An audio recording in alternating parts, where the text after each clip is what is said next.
Dun dun dun dun. Dun dun dun dun dun dun dun dun dun dun dun dun dun dun dun dun. Yeah, I still need theme music. Welcome to another getting painting project or getting projects done. Not painting projects. Could be just anything, really. And we are, I think we are basically heading into. Let's switch cameras here. We're basically heading into halfway, I think, of finishing up this model. Because basically all I got to do is just get these stairs done, start slapping some color down, right? Finish up what we were working on with the tree. Nothing else has really been touched since we were last working on this. Hold on, I got to turn this light on. There we go. See things a little bit better now? Yeah, a little better. A little better. And yeah, so we are going to continue our work on this. We are going to work on the bricks and stonework, finish up the tree. I want to basically be able to combine these two parts, touch up any other details need be, and even possibly get to working on the base and everything like that. Just kind of getting everything laid out. I'm not 100% sure which way I want to go. Oh, somebody following. Thank you. Fragilities. Thank you for the follow. So yeah, we're going to continue work. Everything has been flowing pretty well. And so yeah, today we are going to get started. Now, I've had a few ideas on how I want to get these stones done. I think I'm just pretty much going to just start slapping paint down. I don't think I'm going to spend a great deal of time. They're not really the focus, but really I want to get the stonework done because you can see here there's a huge gap that basically I am, I want to get all these details taken care of before the tree gets put into place, and then that way we can finish off whatever details we have on the tree. And so that way we can at least fully assemble this part of the model, and then hopefully we can get to the base. So the base has been base coated in Mechanicus Standard Gray. And I've been thinking about how I want to push this, and I want to keep the stonework pretty dark and neutral because I really want, obviously, the focus to be on the main model herself. And I mean, she obviously doesn't really need a whole lot of help in the regards of, bringing attention and, obviously all the chrominess and shininess of the model really does, draw the eye in. So, stonework. What are we going to do? Well, I had a few ideas. I was thinking of just simply mixing up some gray and basically start layering it in. I think I'm going to get things started, though, with a shade wash. And last episode, we had used a Thonian camo shade on the tree on top of a brown. And it gives us some nice deep dark tones. And so I'm thinking that I actually want to have that slight brown green hue in the stonework as well. We'll push that back. It's not going to be very dominant, but I am going to push it back. I also want to create some contrast in some points because basically there's all these little vines and stuff that hang down. And so it feels kind of like swampiness. And basically we are going to push that theme a little further and keep with that kind of organic, swampy vibe that this whole model has. That way, that contrasts nicely with how kind of pristine her armor and everything looks. Like just basically how the whole model kind of, obviously looks and has this nice, glorious type of appearance, right? So I think that's going to be a lot of fun. I think that's where we're going to start. I don't think I'm going to thin it down. Lindy, what's happening? Oh, looks pretty. How's things, Chris? Not bad. Not bad at all. So we were just using this the other day. I'll throw it on the mixer, I guess. Just to give it a quick little mix.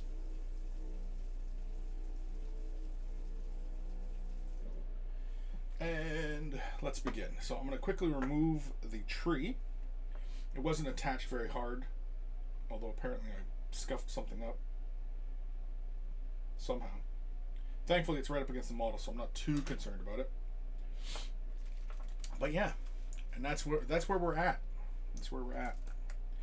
So if I lay this in too heavily anywhere, basically what I'll do is really fast. I will just simply lay it down like here. If I make a boo boo, okay, watch this. If I make a boo boo, say we'll start off with this big stone here, and I start laying it down, and I'm like, oh, it's a little too much.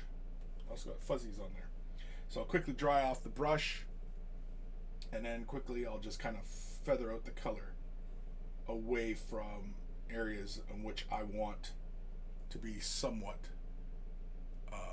more gray, because we don't, again, like I'm not looking for a huge shift in color.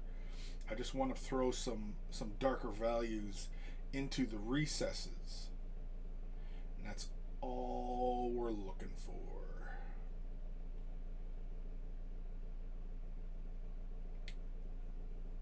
And that's really it for the moment. This is where we're at with this model. Deliberately let it pool up in some places just to create a little darker tone. But yeah, you guys can kind of see that. See, there's a little too much there. Wipe that off. Old Man Logan, thank you for subscribing with the Twitch Primes. Thank you, buddy. Hello, Chris. Nice to see you today. How's things? Things are well. I'm just painting. Just getting some more project done. Trying to get this model done and looking all pretty. It's really the goal. So we're just basically scrubbing in some of this Athonian camo shade. Going for these darker browny green tones. I like Athonian camo shade. It's a fun color. It's versatile. It's one of those colors that is versatile in achieving, particular looks.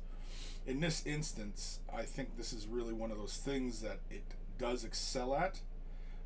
Basically, giving you some green values, some slight brown values, basically giving you a bit more of an organic appearance on things. I like this color.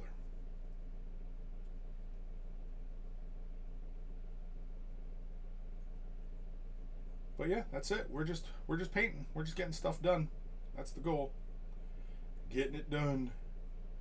Get her done.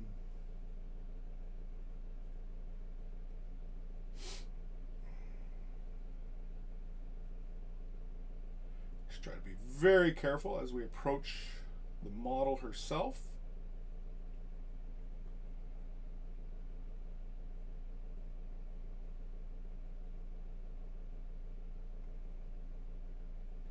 And of course, when we're working like this, we can slowly build up to our effect, our desired end result. I really wouldn't push it too fast, too quickly, and end up, making big boo-boos on it, and, just end up with an end result that you're just not going to like at all. And again, this color is not meant to shift the gray too heavily. This is just simply to add some variation in, rather than just being simply stone cold gray. And you can already see the difference in the two, between the two, right? I like the way it settles into some of the nooks and crannies on the stones.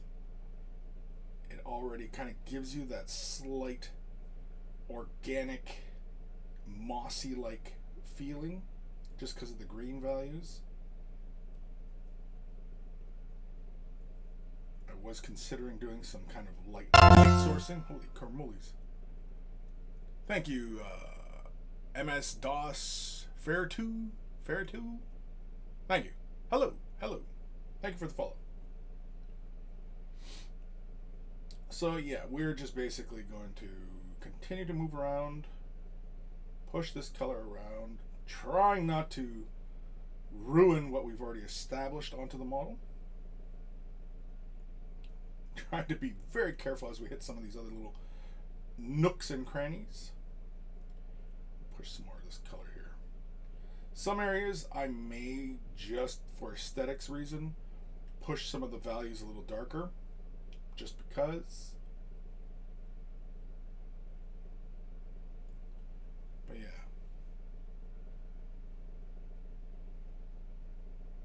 And so you can see it's a very stark contrast between having that Athonian canvas shade on there and the just regular stone cold gray.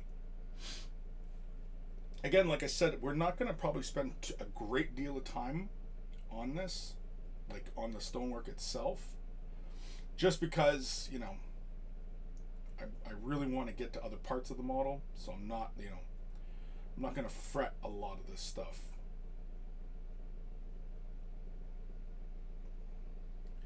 And I'm just kind of like adding in wherever I feel like basically more color should be.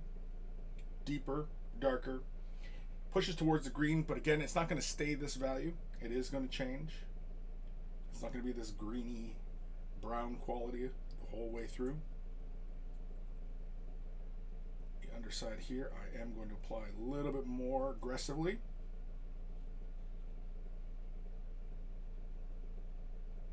Just a bit, not too much.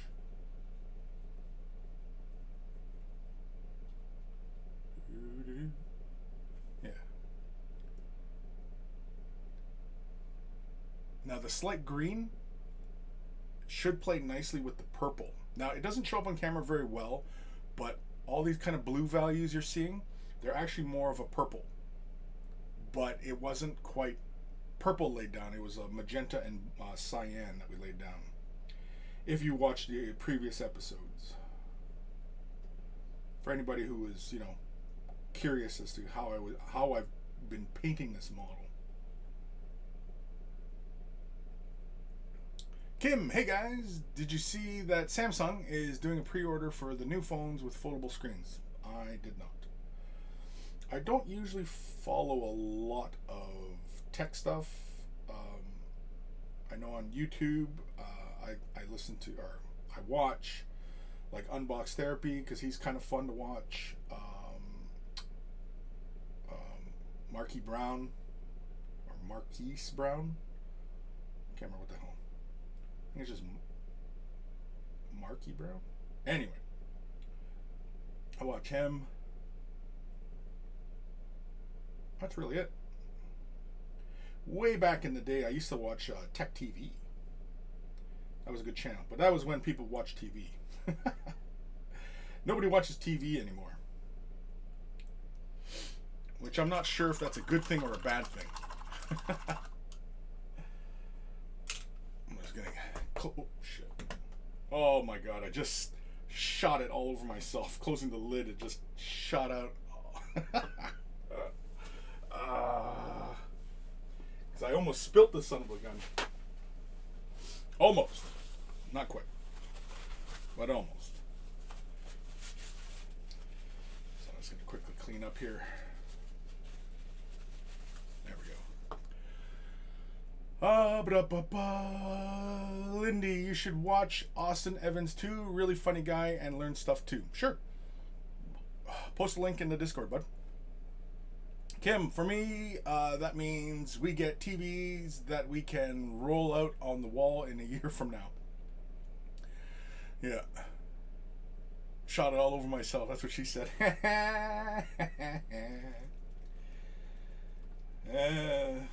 You're a bit young for that, I think, Aqua. But, you know, no judgments, bud. No judgments. Well, maybe a little judging. Maybe I'm judging just a little bit.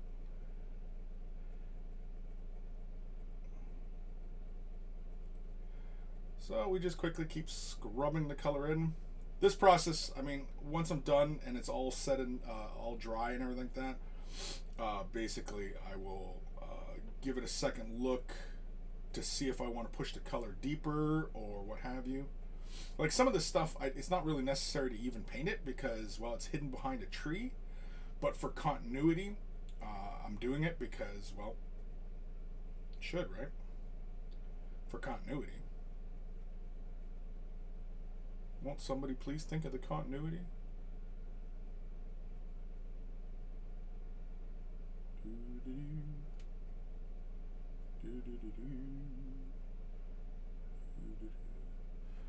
So I am trying to be careful, but I'm not too worried about it.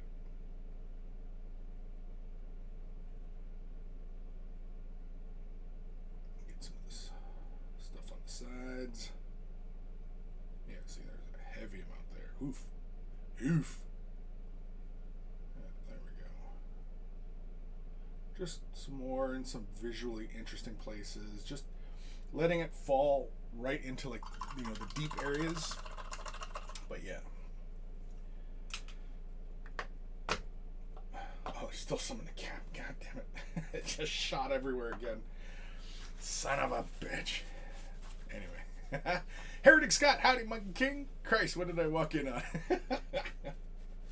Apparently I'm prematurely shooting my my wash everywhere. Prematurely. Not a problem I've had since I've gotten older. We are in the midst of a wicked heat wave in my parts. It is, I think it's 40 out. 40 Celsius. I don't even know what that is in Fahrenheit. It's 40 Celsius outside right now with humidity. 40. 40. I think it's even over that. I don't know. I didn't check the Weather Network, but yeah. It's warm. It's warm. I'm sweating like Dom DeLuise over here. All right. I'm just going to hit it with this hair dryer.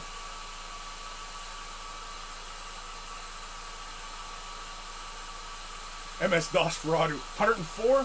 Okay, well, that's not too bad. I lived in Tennessee, Memphis, and that would get up to about 120 Fahrenheit. That was some warm days. Woo. That was some warm days.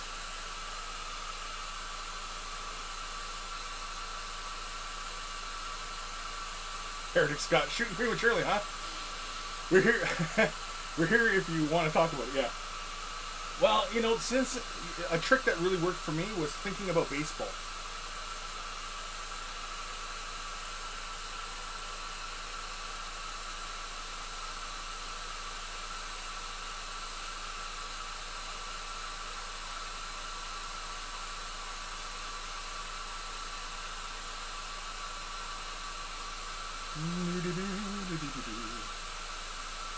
Yeah, I think I'm going to do another layer. I'm liking the value I'm getting. But it is pushing more green. But that's because I laid the shade wash down straight out of the bottle. But yeah, I'm going to do another layer though because I want to push some of the darker values a little darker in some spots. So we are going to go just a bit further. But you can already see how we push the stonework darker and we're pushing color, how she stands out a lot more now from the rest of the base.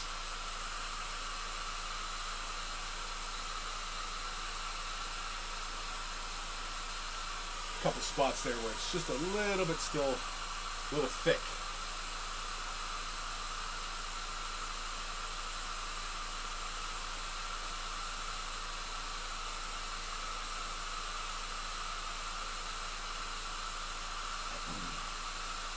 Toying with the idea of doing maybe, I don't know if I want to, just because I want to get onto more fun stuff, and so I think I'm going to probably get this stonework done fairly quickly. I'm not going to spend too much time on it. So what does that mean? It means we bust out the dry brush and get some dry brushing done. We could hit this with the airbrush. We could. We still might. Hard to say.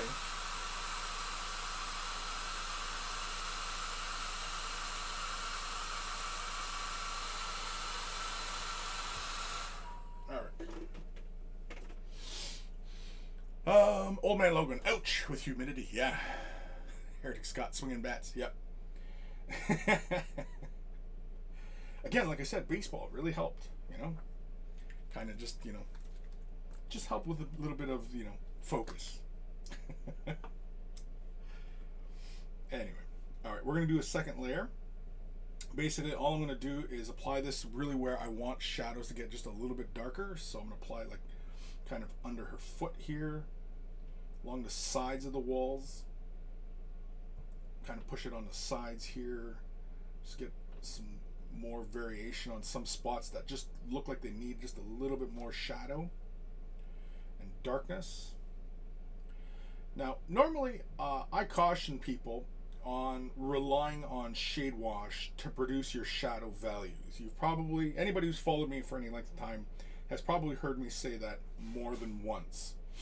And I stand by it. And really, this is not, I'm using the shade wash, but I'm more or less just using it for like a glazing process, because all I'm doing really is I'm just building deeper and darker tone and using the color to just kind of accomplish that.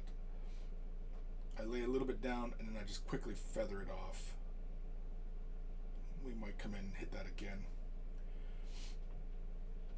So basically I want to have it darker up here but a little bit lighter down this way. So I'm just going to push, just like glazing, we're just going to push the color closer to the high point or to the top of the wall sections. And oftentimes when you see like brick walls and stuff like that, old forts and castles and things like that nature, oftentimes the green is often up on the high points or in recesses and things of that nature. So really this is what we're doing here is kind of like weathering before we get to the actual kind of weathering, because oftentimes weathering is done like at the end phase of painting. It's not done at the base coating phase, or we're not often thinking of weathering when we are just simply working on color and pushing values around and that kind of thing. I'm not going to bother putting in any kind of streaks or anything like that. I want this to have more of an organic kind of flow to it. So yeah, but yeah, if you don't have a Athonian Camo Shade, I don't know who doesn't at this point, but yeah, it's such a good color. It's versatile. You can use it for all sorts of things, not just organic type of features, but all sorts of things. It's versatile.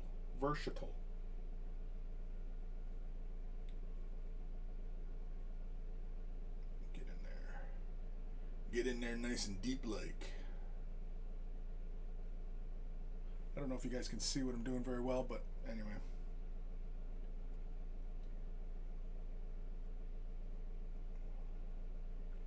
That's it. Let this dry. So again, all I'm doing is I'm pushing darker tones up higher onto these surfaces. Just getting a little bit more contrast happening. We could use the contrast paints for this in this regard as well. We could have used probably something like damn, what's that color called in contrast? It's kind of the Minitarum green. Yeah, I think that's the color. We could have used that as well. That probably would have given us a similar look.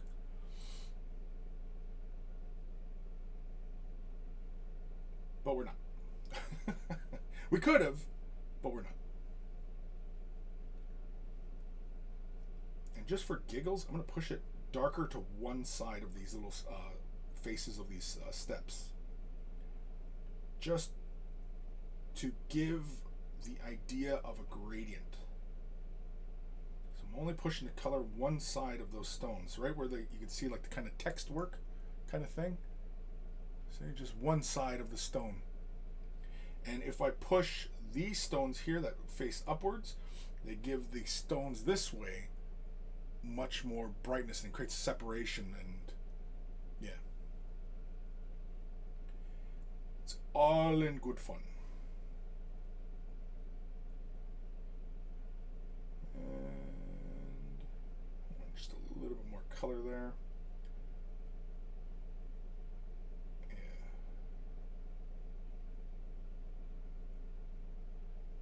You know what? We'll do the upward facing faces of the steps. Push just a bit more color on these sides of the stone.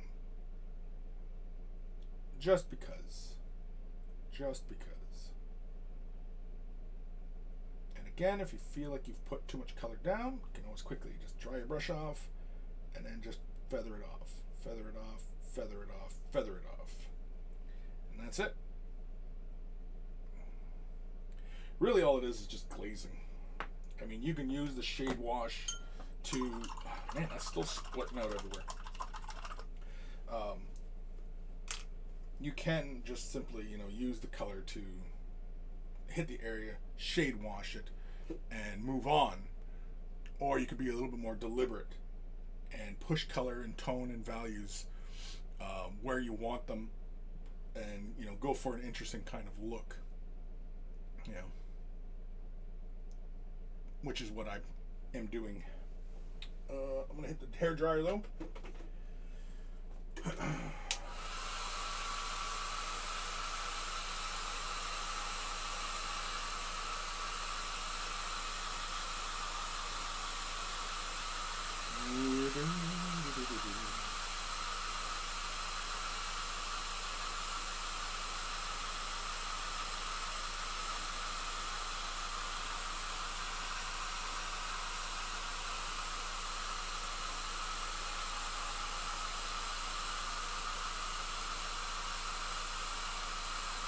Yeah, I think we're pretty much probably going to dry brush most of this.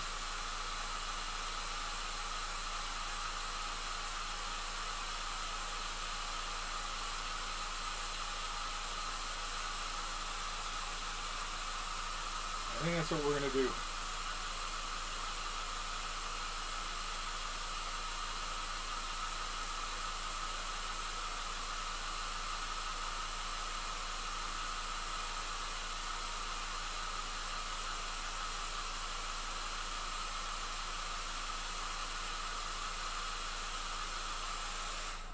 It is almost tempting too to use a lighter green and like take a lighter green, turn it into a shade wash, and apply it so that it goes like a brighter color in the recesses. Kind of like, a verdigris kind of thing. That's also tempting. It's tempting. Really today, our main focus is this. Again, like I said, I'm not painting this for any kind of, particular standard. It's really just more or less to get it done.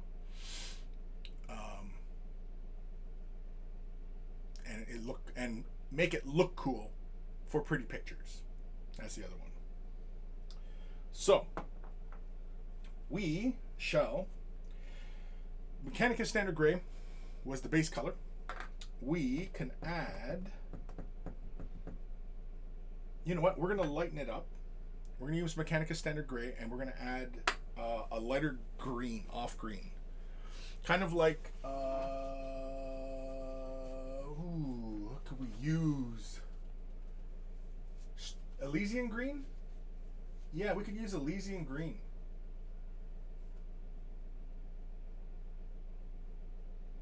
Yeah, I think so. I think that's what we're going to do. We're going to use Elysian green. We're going to add that.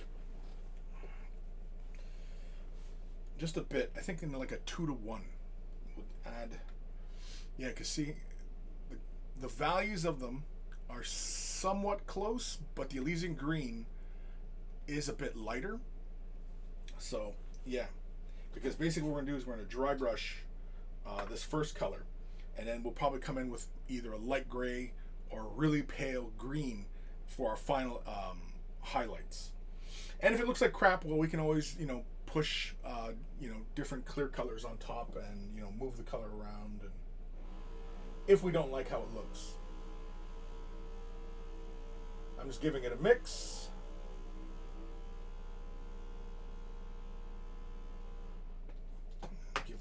Mechanicus a mix.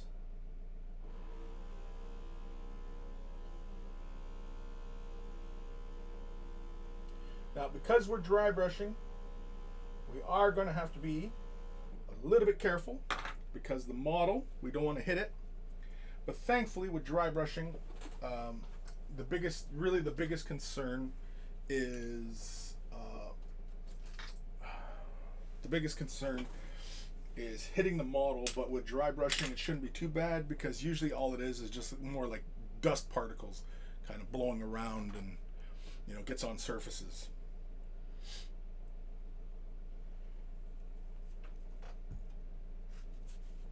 Man, sweating. All right. So we're gonna mix. I'm just gonna take. Let's do it like a 50-50 mix, just for giggles. Oh, I forgot to shake it. Put it on the mixer, but I forgot to shake it.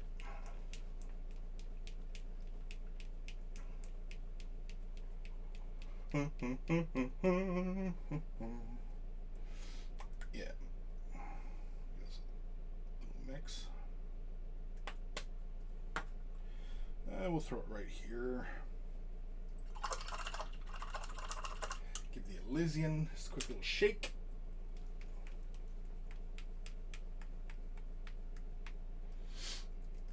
And go for about a 50-50. And as long as you're consistent in how you gather your paint, you should be able to accurately get your mixtures right again. Oh, it pushes it very green. I'm thinking I have to add a white or a light gray to this just to knock some of the green because it's very green. So, you know what? Let's add Screaming Skull to this. Yeah, we're gonna add some Screaming Skull just to brighten it and knock some of that saturation out because it is very, very green. I mean, like it's still like a 50-50 mix of the Mechanicus gray, but it still looks very, very, very green to me. So I'm just gonna grab just about that much. So really, it's more of a 1-to-1-to-1 kind of mixture. This will probably end up looking more like. Oh no, it's not really that close to anything. But it's definitely not as green feeling now. And in fact, you can see the gray value of it. Yeah. Yeah, on camera it looks a bit like, I don't know. Looks like doo-doo really, but alright. So we dry brush. Just get paint on the tips of my bristles. Give the brush a quick wipe down so that pretty much paint is non-existent. And on the back side, we'll start here, and I'm gonna bring my brush strokes pretty much straight down. Maybe semicircular, but otherwise, yeah. Trying to be very deliberate where I place my brush at the start of the brush stroke.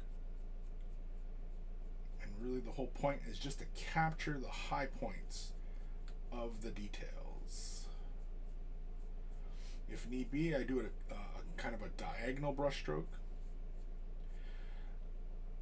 Normally, I would stick with just one direction. I would not go back and forth, just because you'll end up catching the undersides, and that'll kind of give your object a halo.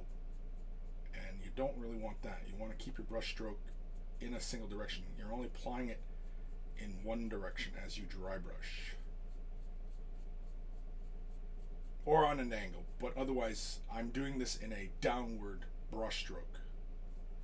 So I'm catching just more pressure along that edge, and you can kind of see how we're picking out those edges. And you can see how we're bringing back the more of a gray stone value. It doesn't look quite as hard green anymore as, say, like that side, right? You can see.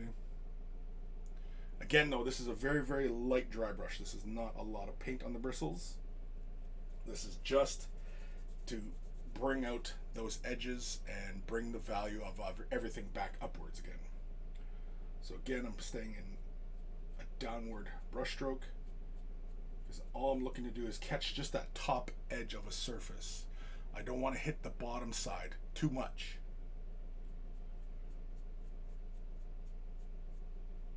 Trying also not to hit the model herself either. Try not to anyway.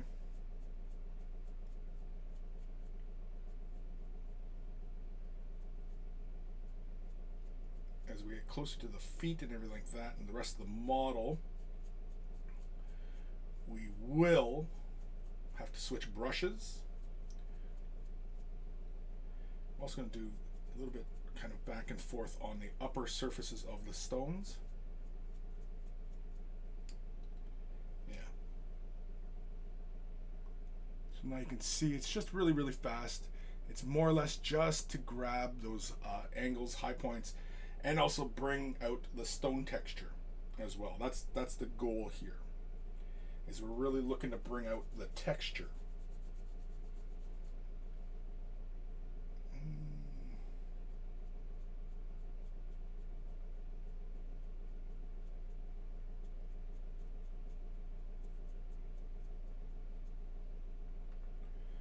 The inside spaces here, we might have to stick to a semicircular type of brush stroke. I'm probably going to have to touch that up once I attach this down too. Yeah, probably. Top of the stones, I just want to get a little bit more color on the forward edge here.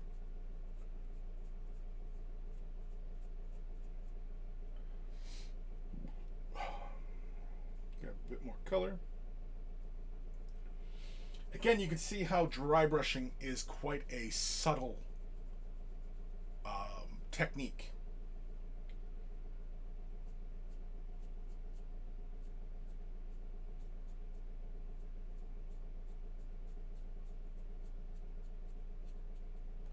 At least when used efficiently, it's a very subtle thing. Actually, we probably can push more of the color up from the bottom part.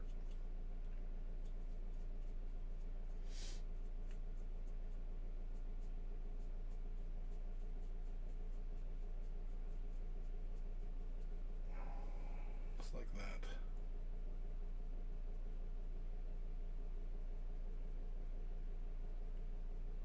Yeah. I am mostly okay with that.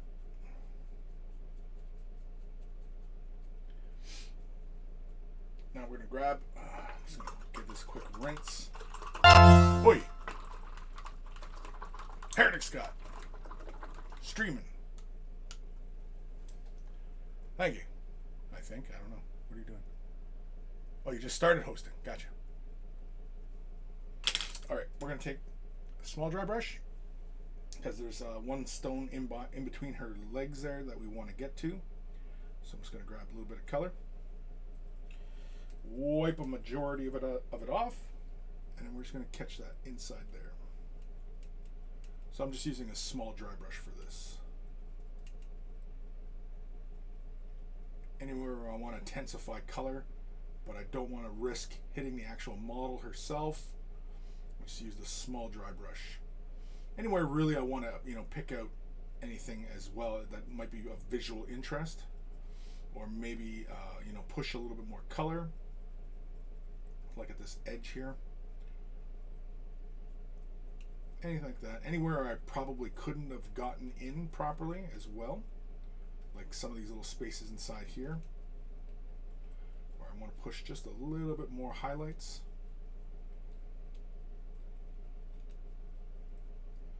Just like that. Yeah.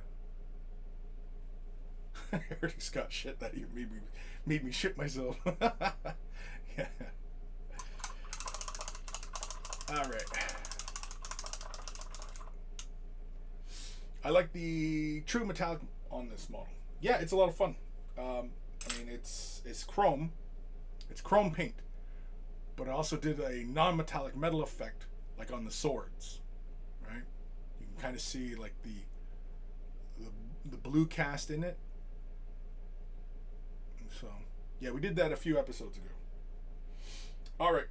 So next highlight where basically we're just going to move away from some of this green value, and I think we're just going to use just a light gray.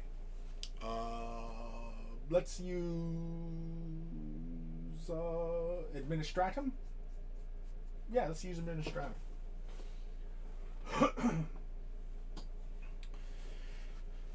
It doesn't always have to be Citadel colors. It can be, you know, whatever colors you happen to have on hand. I just happen to have, you know, a bunch of Citadel colors sitting around, so this is going to be our next highlight color. We probably could have used the dry as well. But this is, the dry I think is a little bit brighter than this. What is it, Longbeard? That's white. Yeah, it's Longbeard gray. Yeah, it's a lot lighter. That's Longbeard there. That's Administratum. I don't want it to go quite that bright. If I feel like it needs it, I might, but we're going to stick with Administratum. Now, typically with dry brushing, I also don't like to go too many layers of paint, because that's basically how you end up with that really, really chalky appearance in the finish. There's ways to correct that, but it's just more work. I guess I got to throw it on the mixer, right? Instead of shaking it like a fool.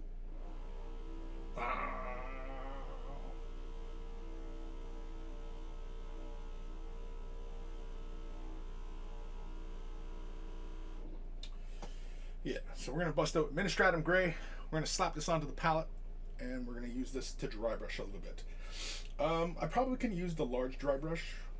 I might, just for some of the backside, maybe some of the front stones, just to kind of catch them all at once.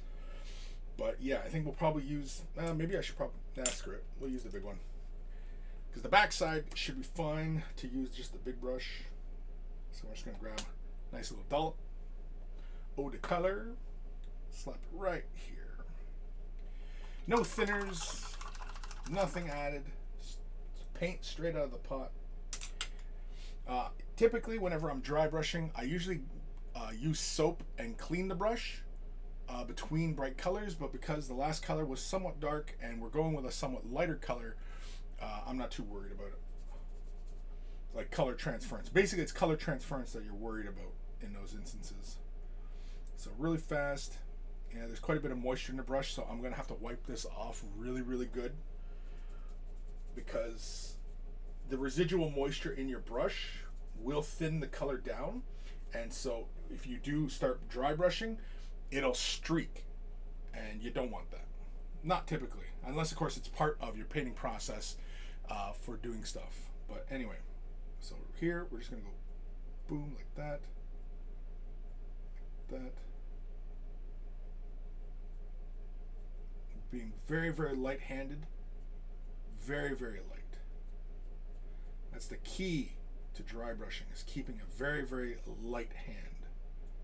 And all you're looking to do is just catch just the tops of stuff, the top surface, and bring out that texture. Just like that. It's very, very subtle, but it also knocks a bit of that green vibe down a bit. We like the green vibe, but we want it more stone-like. Wipe off lots of paint. And let's catch just this side here. Yeah. Catch these stones here.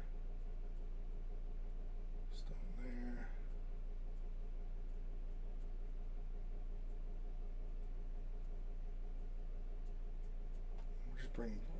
We're only catching just this corner here on the model. GeoFits, sup Chris? What's happening, buddy? What's happening, Geo? Alrighty. Yeah, I'm probably hitting too much paint on that. Oops.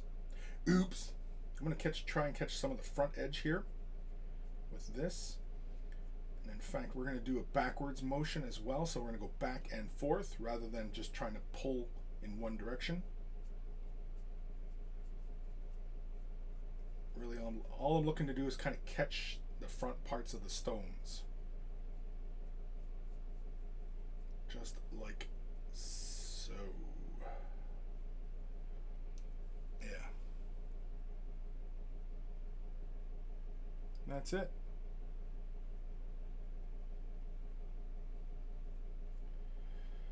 Now, give that a rinse, and I'm going to switch over to the smaller dry brush.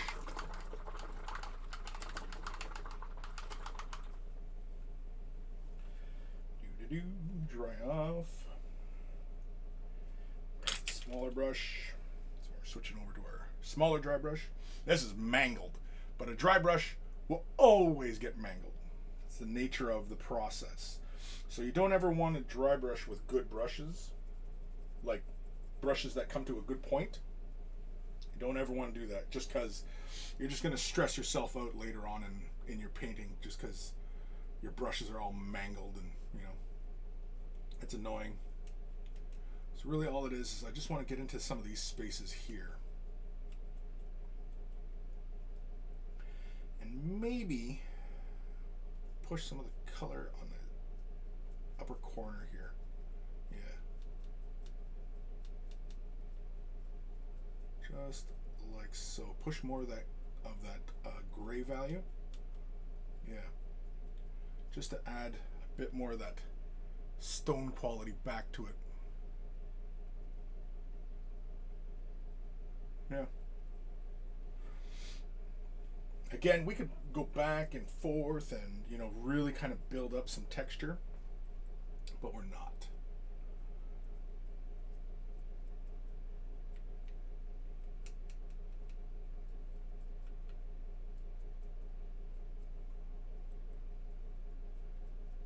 Catch some of these top parts of these stones here.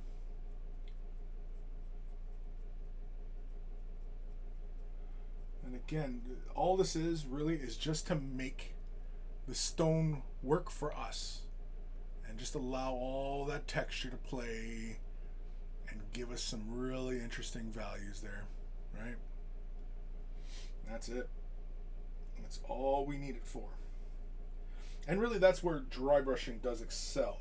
It's a nice fast way of picking out or bringing the texture to the forefront of the viewing experience. It's really what it's good at. So I'm just catching some of these outside edges here. Just bringing a bit more attention to them. Yeah, we could even do just a little bit of edge highlighting and such, but not necessary. But yeah, you can see it's really straightforward. But we've got a nice little stone texture thing going on now. Geofits. Haven't been doing much painting, kind of taking a break from war games in general, but was working with Serenavier?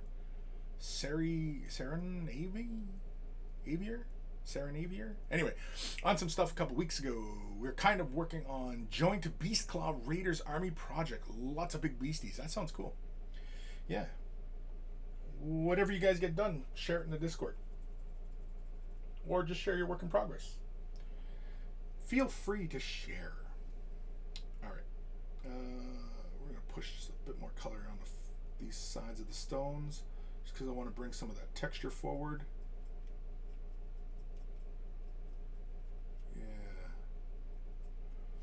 We're not too worried about like reflected light sourcing or anything like that. We're not worried about that stuff.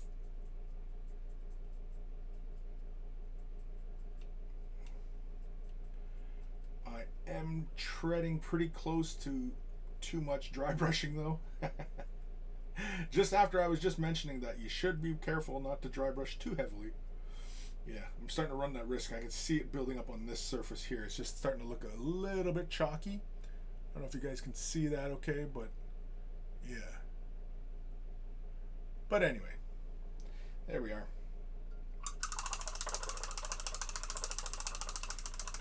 And I think that's okay for the moment.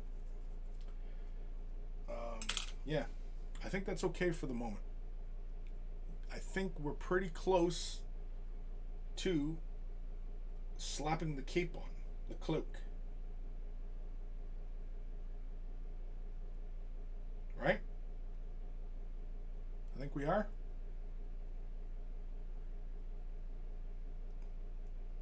I think so. Geofits, right now, one of the Mournfang done up as a proof of concept. I know he's working on bases, and I'm mostly just getting everything primed last time. Gonna get the big beasties at least primed on Saturday. I think he shared some pictures of the Magnus he's working on, and it's looking gorgeous. Can't wait for him to share with you when it's finished. Yeah, please do. Please. Please, please. Por favor. Yeah, I think I'm mostly okay with where the stone is at the moment. On camera, again, on camera, I know I keep saying this, but on camera, it doesn't have like this. I'm sure you guys are probably having a hard time seeing those colors, but yeah. To the eye, the green is there, but it's very, very desaturated. It's mostly a gray. How does that look with the tree? Let's have a look.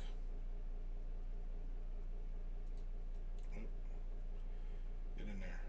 Get in there. Yeah. Yeah, with the tree, there is a distinction, but yeah, they are somewhat close. To the eye, you can see the difference. There is a brown. It's mostly a brown with that slight green, and the stone is a gray with a actually pretty heavy green. But yeah, I still am kind of tempted though to use some opaque green and apply it into some of the recesses, just for like moss in between stones.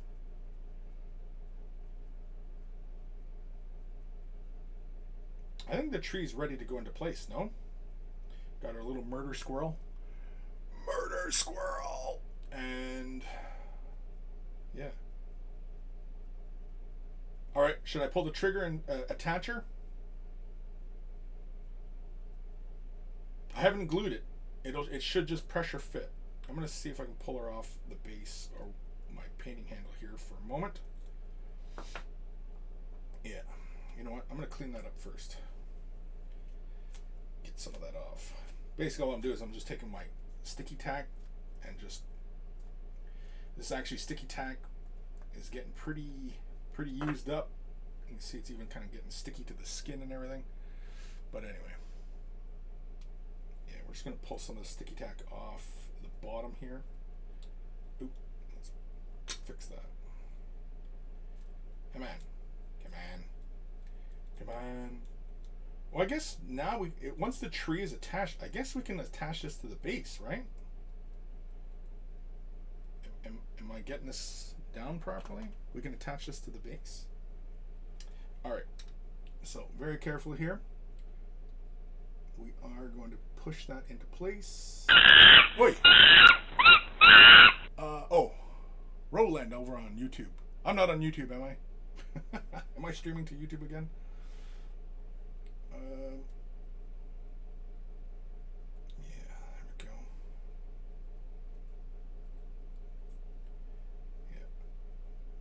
Apply pressure to the trunk and torso. Oop, shoot. Push the vine.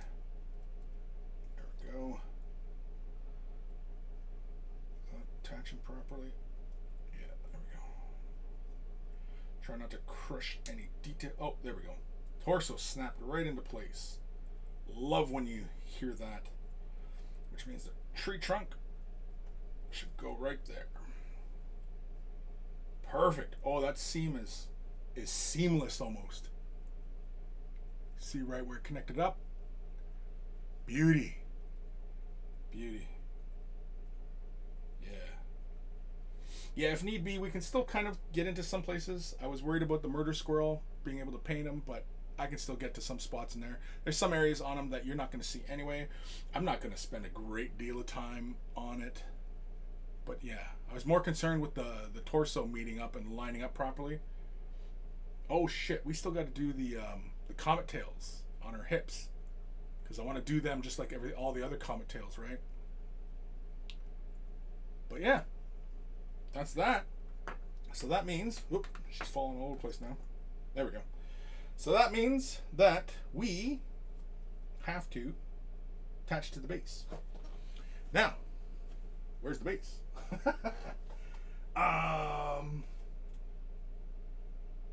Is it still in the box? Ugh. Hold on, I'm messing with my eye holes.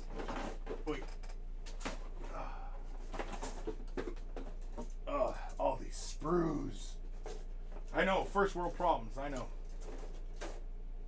Hold on here. I'm dicking with shit. I'm shit dickery. Oh, that's... Aha! Is she only going this size of base? I assume this base is for the guy riding the hedgehog or the mole, right? This is her base? It's gotta be her base.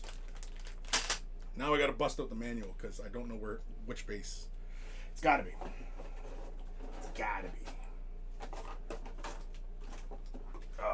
Manual time. Yeah, it's gotta be that base. Because I think there's only one of those big bases in the box. Yeah, the 65, right? Let's use the handy dandy guide that they give you. Right there. Right? Boom. There it is. Right? So this is definitely her base because there's only one. This is the 65.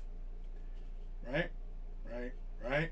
How come here it says 65, yet here it says 60? Which is it?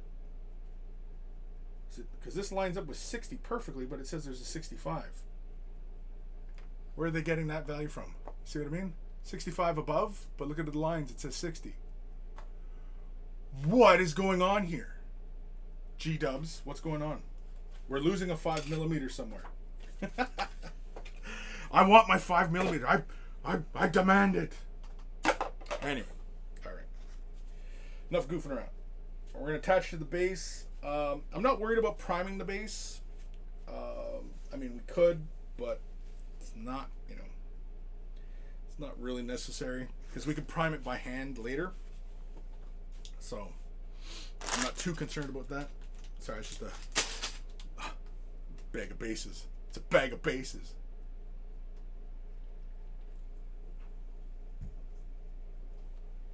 Kim, how made the bags? It's impossible to see shit. How made the bags? How made the...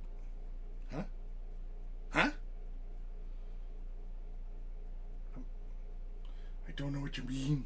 You mean the bags of bases? It's like a bag of potato chips. Some ASMR for you. You guys ready? You guys ready?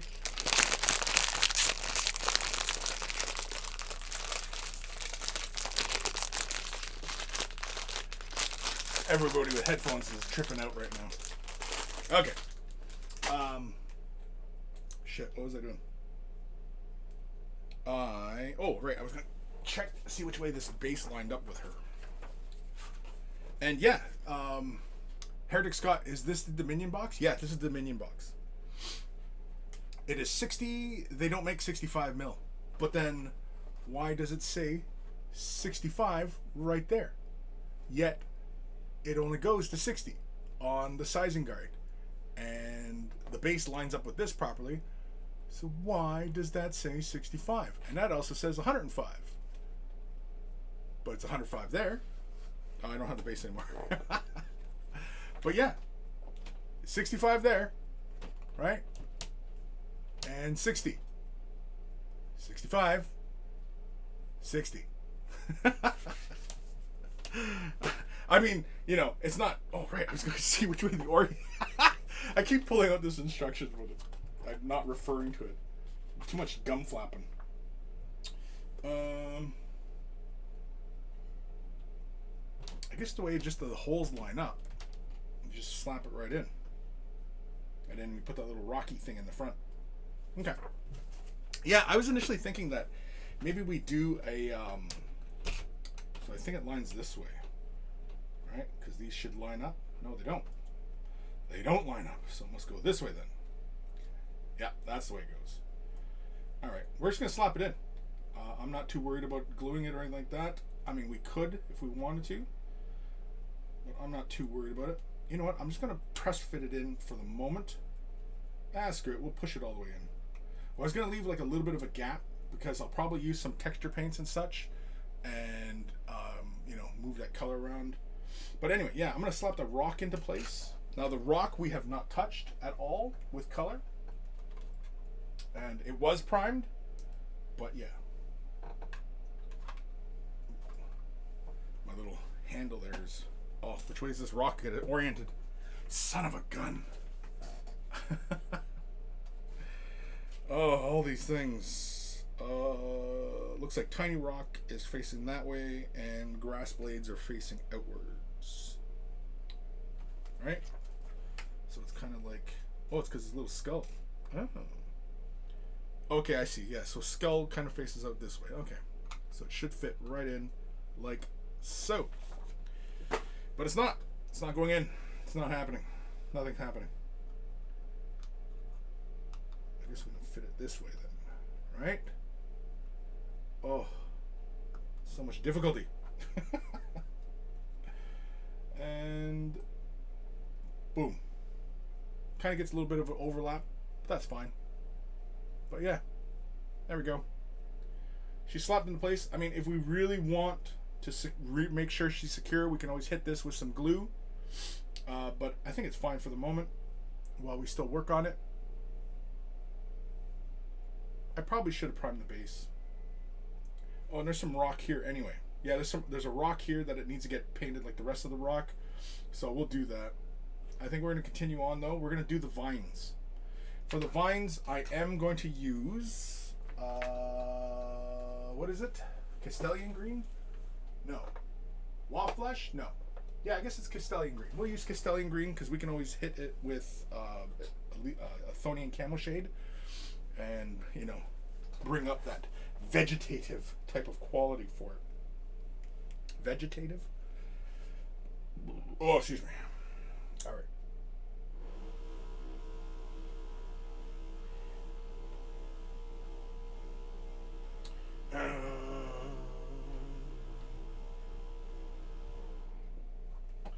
Okay.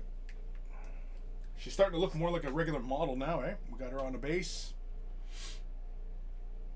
I should still put her to the handle though because I don't like handling the rim, and I will paint the rim something. So you know what? Yeah, let's reattach it to the to my handle that I'm using. The trusty, rusty, steady hand grip. TM. TM'd. It is TM'd. And just press her down, nice and secure. There we go. The center of gravity feels funny though, so I'm gonna move her just a little bit forward a bit. And there we go. It's because so much of the model's weight feels like it's on the backside here, so I move the base just a little bit more that way, just so it feels a little more secure. We're gonna bust out the Castellian green. This is going to be for the little vines and stuff. We're just going to quickly base coat those just so that we're blocking in the color and so we can see, what direction we're heading with all this. I often like to work this way. I don't really work, like section at a time. I kind of like to block a lot of areas in and, see where I'm going and, all that jazz. I am going to grab a little bit of water in my brush just to swell the bristles a bit. And yeah.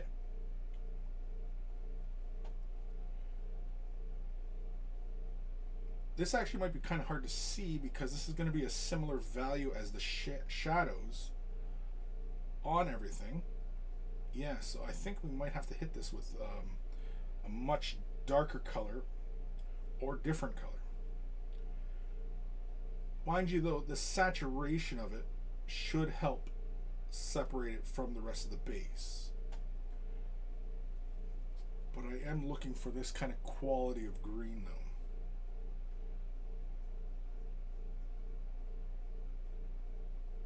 I'll do the little grass as well, just to block that in. Just block it in. Nothing too fancy.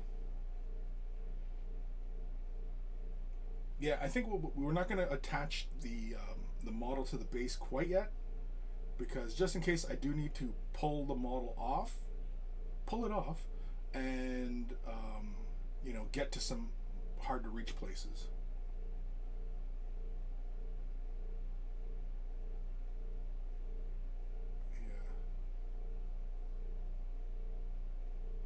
I like that though. Yeah.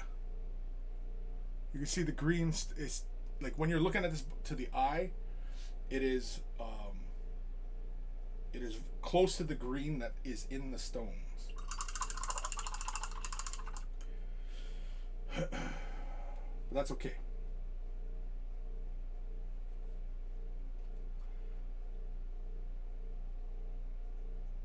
Yeah, I'm just thinking about like how just getting all these colors together and just making it all seem rather seamless. Just block this stuff in.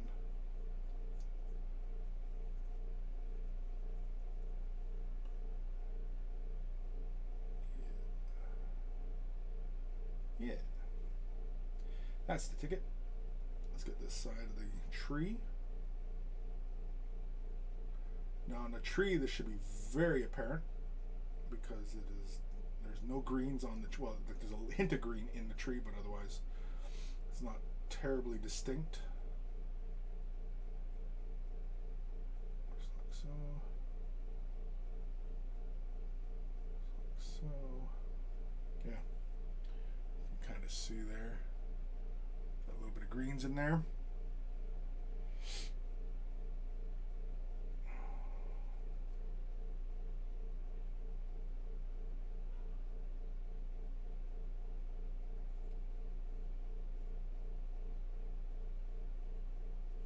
Hmm.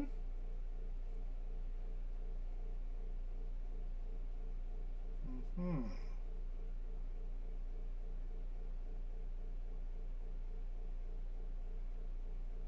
There we go. If you hear a slight droning sound in the background, that is my fan running because it's warm as balls.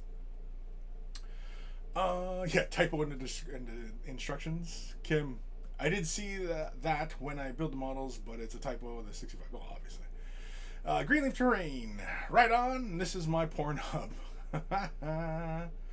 Heretic Scott, swollen tips aren't always bad. No. Again, just try and think of baseball. Just think of baseball.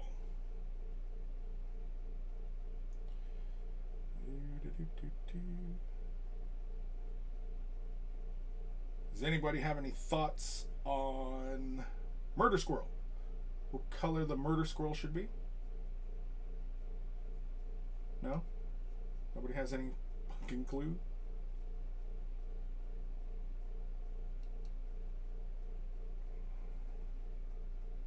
The Murder Squirrel. The Murder Squirrel.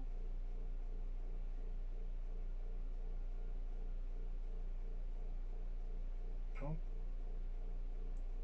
Yeah, I just realized that the vine here on this little tree branch is going to be kind of a tricky area to get to. Not too bad. There's some distance.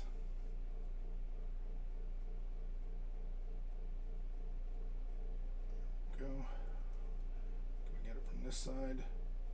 Sort of. Kind of. Sort of, kinda.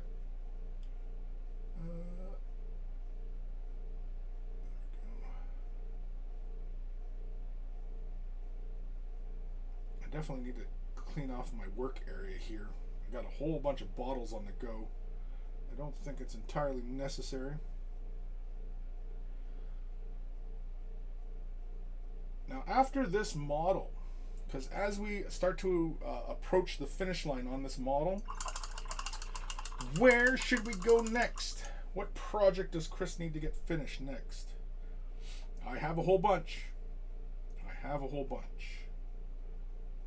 Whole whack ton.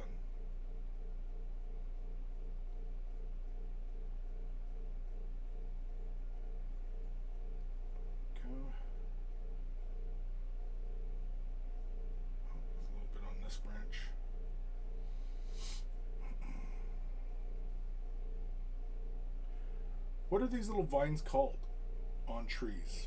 I used to see them a lot in the south, especially like in areas like Florida. What are these vines called? Anybody who's from those areas, please, please, enlighten us. Please, for the love of God. Good God, man. I'm just going to block these blades in as well, just because. I think we'll also probably use some basing material, for some more vegetation, because I'm thinking that I'd like to have like a little thing of water here. I'm thinking anyway. I'm just thinking. Just because it has such a fun, swampy like vibe going on. That yeah. Get that cattail some more color.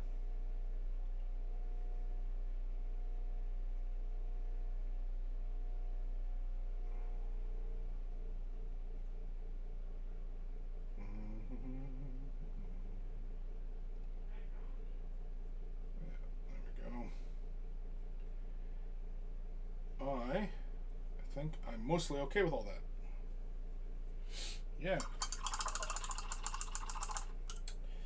All right. Comments. Kim, like the really red-brown color. Yeah, I think so. With Murder Squirrel, yeah, I think a reddy brown, eh? I think so. Just something enough to make them kind of stand out, but not so much that it's like, oh my god, what the hell's that going on back there? But yeah. Heretic Scott, did you use a gloss primer on this model? Yes, I did. Yeah. Stynorez? Yes. Yeah, Stynorez Gloss Black. Heretic Scott, do some Necromunda if you have any left. Oh, I've got tons left. For gangs, I've got Orlok, Vansar, Escher, Goliath. I think that's it. But I also have more corpse grinders. And maybe I'll get to, you know what? Maybe I should start work on my Chaos Fane for Necromunda. I actually went and visited Ash yesterday. We actually played a game, and yeah, we were talking about basically moving forward with what we were doing, and as well as Necromunda, because I know a lot of you would like to see a continuation of that of those battle reports. So yeah. Kim, do you guys know that Stynorez and MIG Ammo one-shot primer are the same, only with different labels? Oh, interesting. Didn't know that.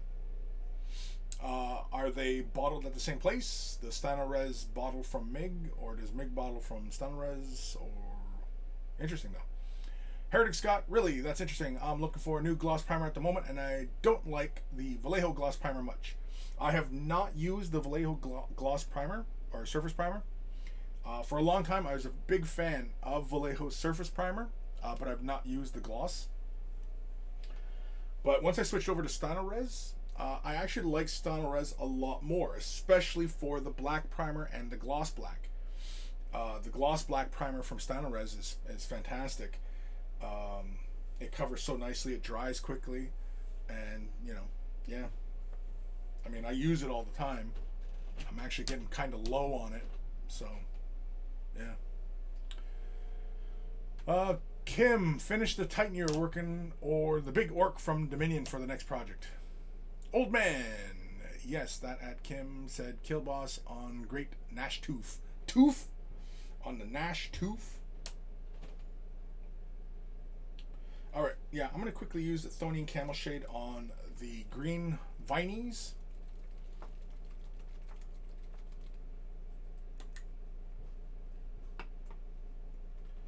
Do do do do do do do. Do, do, do.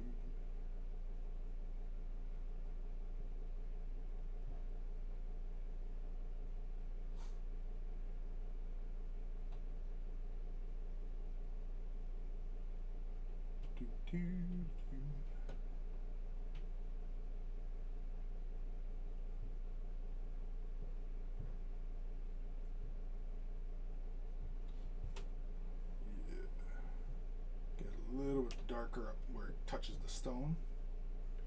Just create a nice little bit of separation. This side. Yeah. Almost gives it a bit of like the impression of a shadow. Yeah. I mean, we could have just easily hit that with like the contrast as well, like contrast paint. Let's create a nice little, you know, saturation of deep dark color. We could have, we didn't. Athonian Camel Shade is doing the trick that I want it to do.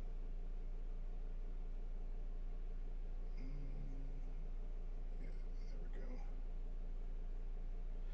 Yeah, so basically like glazing, I'm pushing the color upwards the vine so that it gets darker where I'm finishing the brush stroke.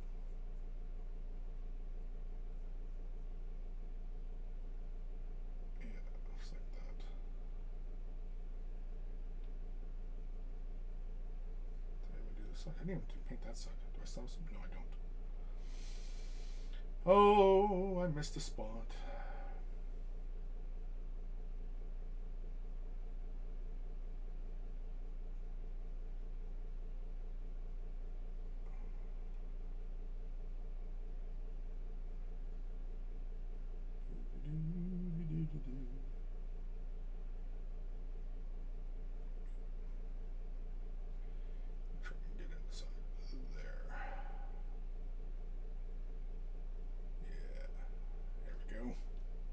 Perfect. Perfect. Now, before I forget, I'm going to just jump quickly back over to some Castelian green because I want to catch this little leafy spot that I missed in the forward portion. Just the dampness of the brush to thin the color out ever so slightly. Yeah, it's this little tuft of grass over here I forgot. I'm not too concerned about like highlighting it or anything like that. I'm just blocking in the color and I'm just kind of seeing where I want him. And I'm just siphoning out some of the color here. It's a little heavy. Yeah.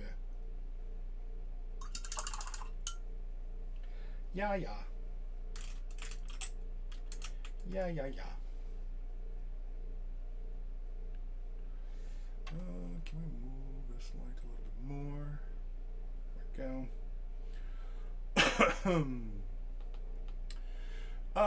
Geofits. I used the gloss black Vallejo surface primer to prime my Drukhari for Turbodor color shifts, and it worked well. Yeah, I imagine. The biggest thing I've learned with the Vallejo surface primer is that you want to give it a good long cure time before handling. I always try and prime, then set it down and wait till the next day before handling it. Yeah, definitely.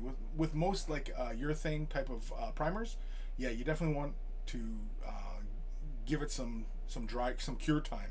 Curing is probably the right term to use. Kim Vallejo works too, but find it's the gloss black primer that performs the worst of them, but it's still okay. I tried them all. The lacquer based ones are the best. I usually don't feel like waiting 24 hours to start painting over it.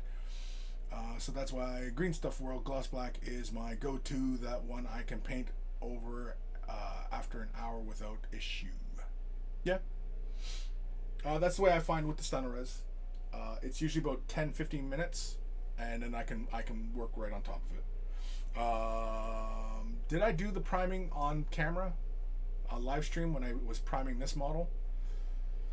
Because I mean, I did that all live, I think.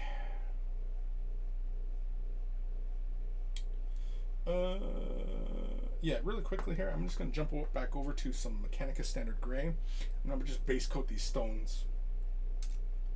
Oh, this brush. Hair's going everywhere.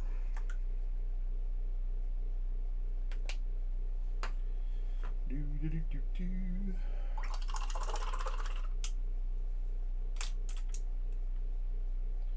Just the dampness of the brush, just the color down. Not bothering with my wet palette to do any of this, just because I wasn't sure if I was going to do a lot of airbrushing today or if I was going to, you know, do some brush painting.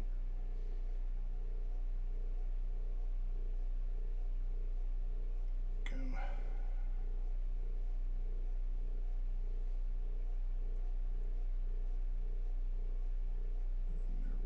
go. The stone over here, just simply slap this down. It's almost a similar value as the primer itself. This is the Stynylrez Gray.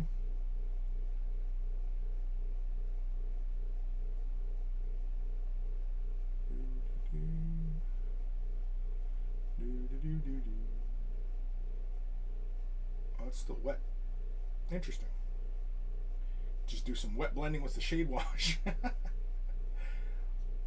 It's fine. I'm not too worried about, you know, color getting cross-contaminated like that on the surface, because we're going to end up hitting this with a shade wash anyway, just to pick up all that color.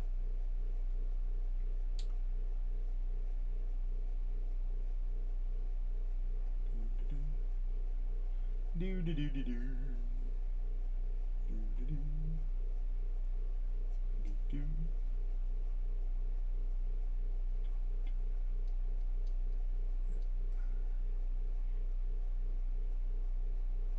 Yeah, I think I'm gonna lean into the swampy feeling of the base. I think like a little puddle, maybe even like a little stream running through here might be fun. No? Maybe? Just maybe? I gotta hit this bottom part. For some reason this got missed. I think it's because that's where the sticky tack was. And so some of this area down here is not very well covered. So I'm just gonna pick it out, clean it up. It'll probably get covered over whenever I get around to the basing, because invariably it always occurs.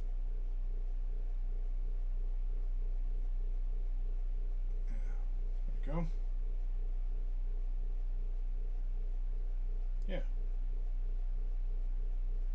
I am okay with it all. Yeah. Time we had here. Holy come on, willing. Hour 22. All right. I guess I'll hit this with the dryer. Let's speed it up a bit. Come on. Get over here. I need like a little hanger here. What I need is more workspace.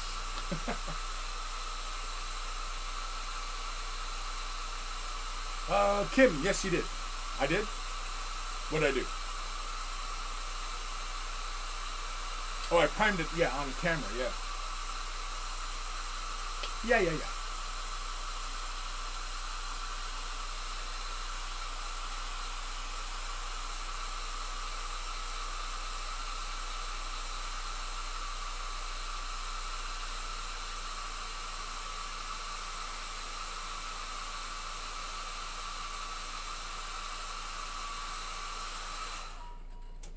Okay.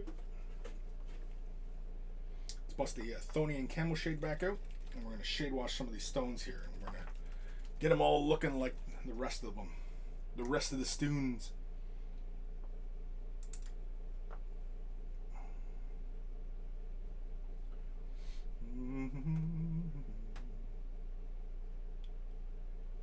Again, we're applying it somewhat generously, but we're not, you know, oversaturating any of the areas. We just want it to fall within recesses and give us some of those between values, and also give us that mossy kind of look.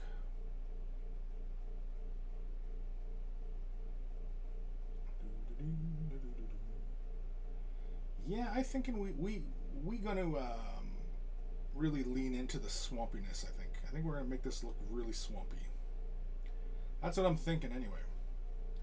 I don't know about the rest of you and what you're thinking, but that's what I'm thinking.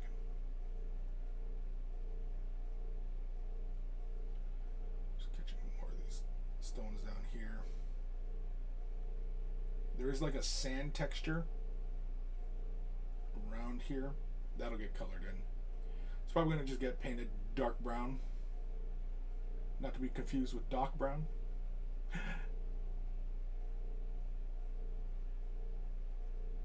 It's too much. Too much, too much.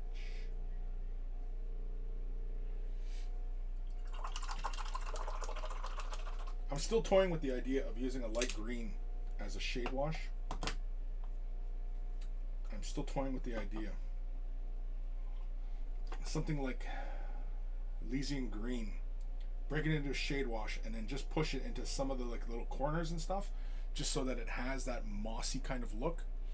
We could also use like a dry pigment for that, but I don't think that's a necessary. That's pooling up there. I gotta get this. Hold on. A little too much color there. It's pooling. It's pooling. Yeah, that's fine. That is all fine. Yeah.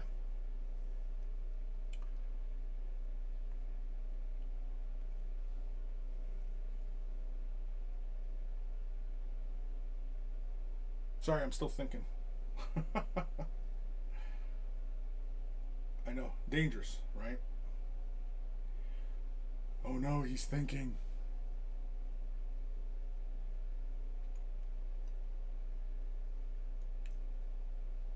Yeah, let's do it. I'm going to bust Elysian green and make a shade wash out of it. For that, I'm going to use some Lahmian medium, Liquitex Floaid, and some of the color itself. Not a whole lot. We're not going to use like a whole bunch of this, but we are just basically going to use some, probably like only that much color, because I'm not applying it all over the model. So I'm just going to go into nooks and crannies.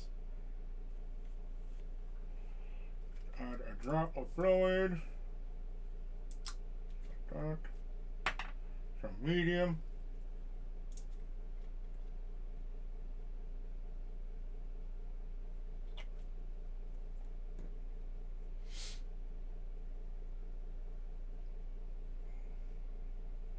Basically what I'm going to do is I'm going to use this in some of the points where I feel like there would be more moss gathering, right?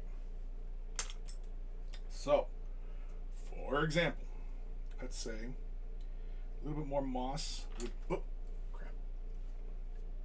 My brushes are going everywhere. Okay. Say in these front stones, in the upper portion, I want just a little bit more of that mossy look, and also bring out some of those little letter details, just like that. Yeah, it's like there's a little bit of moss inside the little runes inside there. It's not over the entire surface. I'm pushing still more of the color up towards the leading edge. Anywhere it gets onto the flat surface, I'm wiping it away.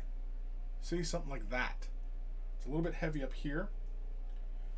So if I really don't like it, and it's just a little too heavy, we can always come in and just siphon that right out of there.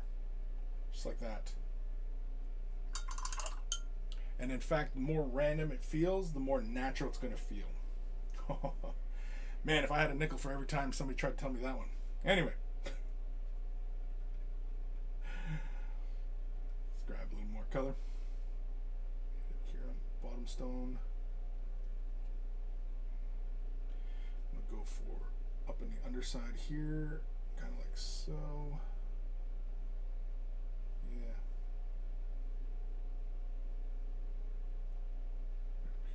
This stone. It's really kind of like in the undersides, right? That's where really kind of mossiness grows. It's like in the cool dark spots. So that's what we're trying to emulate, is that kind of appearance. This mossy surface. In fact, I'll even lay a little bit close to the vines here. It's a little too much there. But yeah. So you can kind of see on the stonework where the moss is kind of gathering. Yeah, I'm happy with how this is looking so far. Just in the recesses. It's all I'm looking for. It's just to gather in some of the corners and stuff. Make it look interesting. Just like that. Okay, see? Too heavy up here, so just quickly siphon that off, push it around, randomize it a bit, do a little bit of stippling, Whatever you got to do, just move that color around. But yeah, I'm definitely liking that look better because we're definitely getting some lighter values. Um, yeah, it feels almost a bit more natural. And because we're using opaque color, how bright you see it is how it's going to stay. Instead of using like a clear color, right? Like I loves me some clear colors, but sometimes the job requires opaque colors. So just like that. But see, there's a little too much on the stone. So really quickly, we just siphon that off, move it around, make it feel a little bit less uniform. Because again, when you're weathering and such, you do not want uniformity.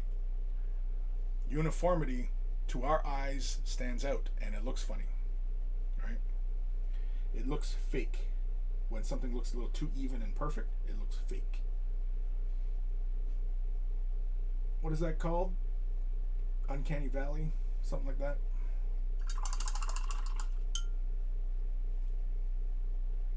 So again, anywhere it's a little too intense, just simply feather it off, draw the color around. Just like that.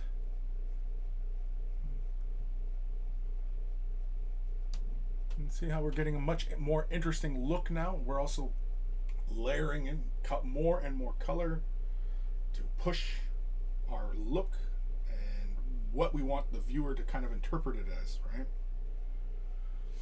So, oh, it's an old stonework with mossiness and it's in a swamp, and I get it now. I get what I'm looking at. It looks like stonework, right?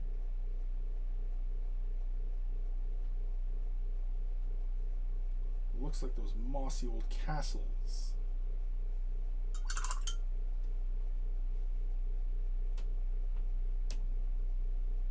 Just feathering off some of the color here.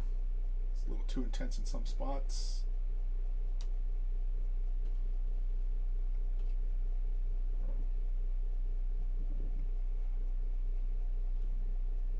Yeah.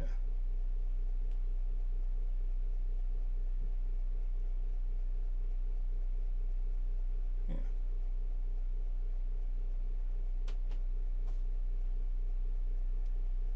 Yeah, yeah, yeah. Yep. I am mostly happy with that. Heretic Scott, Uncanny Valley is things that are too close to resembling something human, but something about it isn't quite right. Yeah. I mean, yeah, I think it's a similar thought process. You know what I mean? Like things that we can scale modeling. We often are trying to make things look as close to the real thing as possible, right? And when it doesn't quite work, what do we call that, right? Sorry, I'm just pushing a little bit more color here in these back corners. So you can see it's quite a bit of color sitting there. I don't like that, so I'll just quickly feather it off, draw out some of the areas where it looks like it's pooling, and just randomize up the color just a bit, right? Go for something that just looks a little bit more natural. And again, the effect is subtle. We're only looking for subtlety here, right?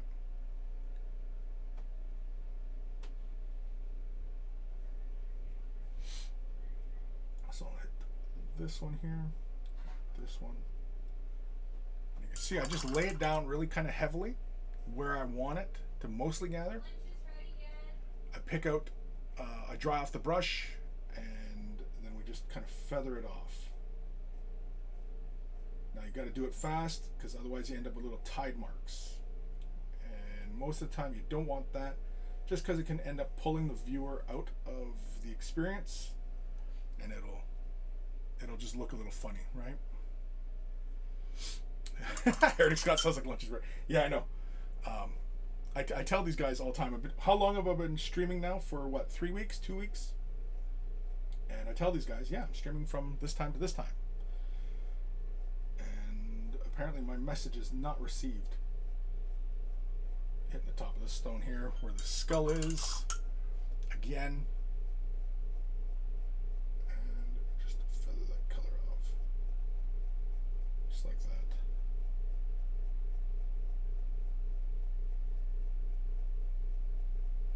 Does it feel more like natural stones now? Huh? You see where it all has already dried, and you can see it. The effect is not super duper obvious. Again, I was not looking for super duper obvious. I was looking for subtlety, subtle differences. So, for example, on this guy, we're going to hit this icon up here. Looks like that. Looks like we made a whole mess. And then really quickly, we just feather it off.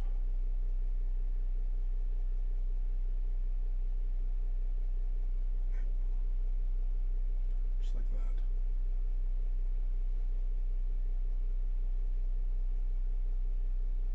A little bit of intense color under here. That. Again, just feather it off. Hit this side. It's pretty intense on that side there. That's okay. Again, just draw it off. There you go.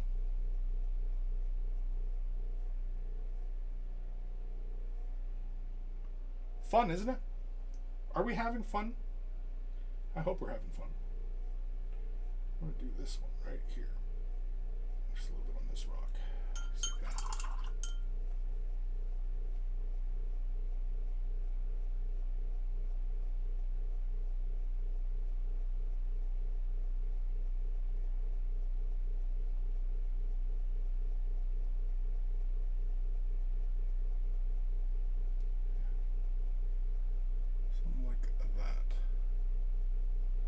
Yeah.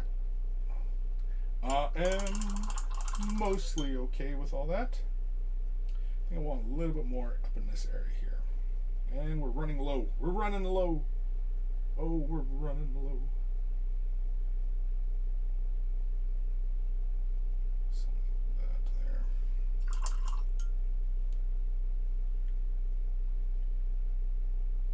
Let's drop that color out.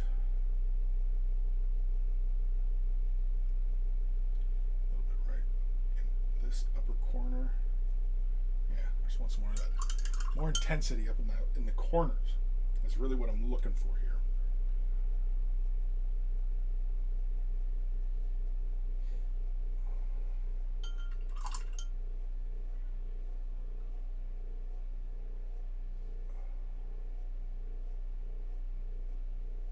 Yeah. Something along those lines. Go. Now we didn't work on these little stones because, well, they're a little bit behind. That's fine. What do you guys think so far? Does that look like stones? Kind of looks like stones, doesn't it? It's kind of. Sorta. Kinda, sorta. Now, because we have that slight yellow-green cast, that actually helps the purple of the model. Do I have a neutral background or something? Let's see here. Yes, we'll use this. It's kind of neutral. Not really. It's just bright red. Oop. But yeah. Let's see if we can't get rid of some of the. Yeah, so you can see how the model's already starting to look. You know?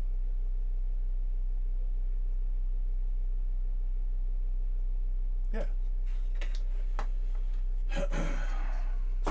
Fun is fun. Heretic Scott, it does indeed. Interesting idea with the greens. Definitely brings the stone to life. Yes, definitely. And that's really kind of what you want, right? Because again, like the whole theme of this base, like where she is, like with all the vines hanging off, the vegetation hanging off, you know, the tree and the rocks. Like I've only ever seen this stuff grow in swampy areas in the south. So like Florida, Mississippi, all those areas like that. This shit is all over the place. And yeah. So I think I'm going to run with that swampy idea. And I think I do want to have either like a big puddle or maybe the indication of like a puddle here, and maybe just have a dirt here and then have like a puddle over here kind of thing. I think that's where I might go with this. Hard to say. It all depends, really, I guess. I wonder if I can find something small, like a little frog or something, and put on this base. Oh, we have the murder squirrel. We already have the murder squirrel.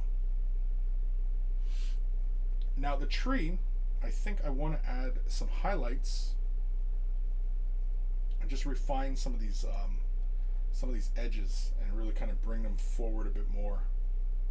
Again, just to help separate it tonally from the stonework. Because like at this angle, this tree and the stone feel pretty close. Although when you change the angle, you can see there's more brown in the tree, right? And the rock obviously takes on more green qualities now. Oh, you know what? I didn't use any Elysian camo on the sides of the stones, like these facets of the stone here. Oh well. If I need to do it, I'll do it. But yeah. To the eye, it does not feel this green. Although to the camera, you can see quite a bit of the green, but to the eye, you're seeing less of it. It's a very desaturated kind of look. But it feels like stone. And if it looks like stone, and it feels like stone, guess what? Must be stone. Heretic Scott, it's something I'm trying to work on with my Badlands bases. It's difficult to make the stone look real with the color palette I have on them, mostly reds and ivories. Yeah, that can be a bit of a challenge. Going for more organic looks. But I guess no, it really shouldn't be that bad because you can still play with your grays and greens, even though the stone might be red and light reds, or if you push towards more of a terracotta color, which is more of like a red brown. It's more red than it is brown, because like you get like sort of swampy like areas, especially in I can't remember what part of North America it is, but it's like there is a red stone, but it's also desert quality. You have vegetation and shit like that, but you also have this, striking reddish brown quality of the rock and the sand and everything like that. Again, it's usually check your inspiration, your references, and go from there. Borrow from real life, right? As far as like what kind of looks you're going for, always borrow from real life. Just for giggles, I'm going to use a little bit of dryad bark just to mark out some of the brown sandy areas. I'm going to go with more of a dark quality of ground, just because most swamps and such, the earth is quite dark, right? Because oftentimes the darker the soil, the richer it is, because it's full of organic matter, and swamps are full of organic matter. And technically, most swamps, the ground is black, like a bog, right? Anyway, slapping a little bit of dryad bark down, and I'm just going to pick out some of these little areas here. I'm not too concerned if I get it on the regular base. I mean, no biggie. It's not going to hurt anything.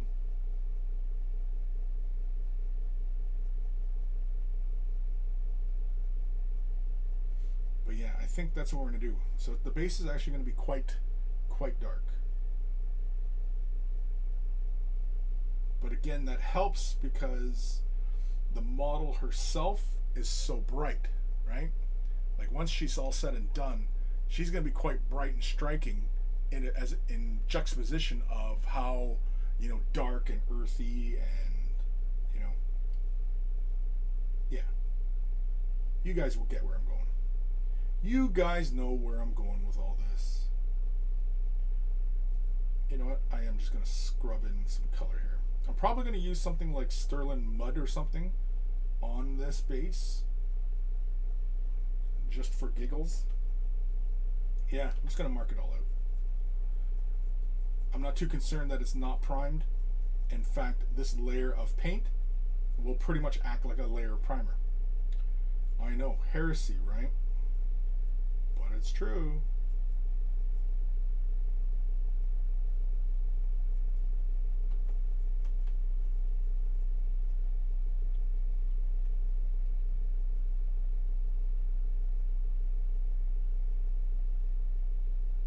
Yeah, there's just some elements on here that are just kind of throwing my eye off. That's why I'm basically just blocking this all out right now.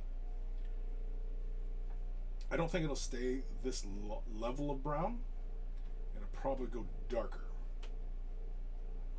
So spoiler alert. Spoiler. Gotta get right up in there. Yeah.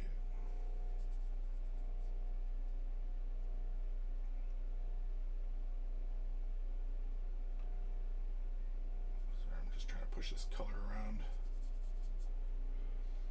Like I said, anytime I go quiet, it's because I'm concentrating. Using up all my brain power.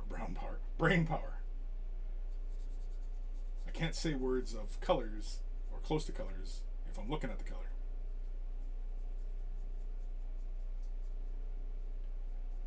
My tiny brain doesn't work like that.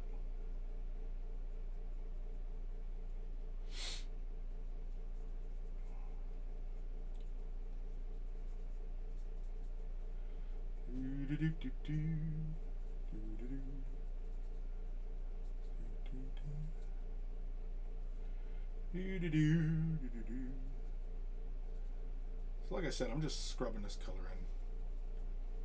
Again, I'm not too concerned about the primer layer. This effectively now will act like a primer layer, so we can actually just build more color on top of this. I know everybody has got it in their brain that you have to prime. You don't have to prime, because essentially your first layer of paint will act like primer. But if you want good adhesion to the surface, yeah, you should prime. You should always prime. But you don't have to. You got to know the rules in order and how to break them. And how you can break them.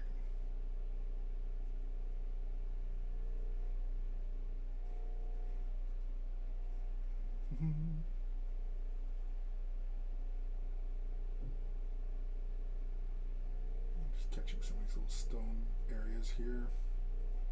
Again, this stuff will probably get covered over or obscured a bit once we start laying other basing materials down, but that's fine.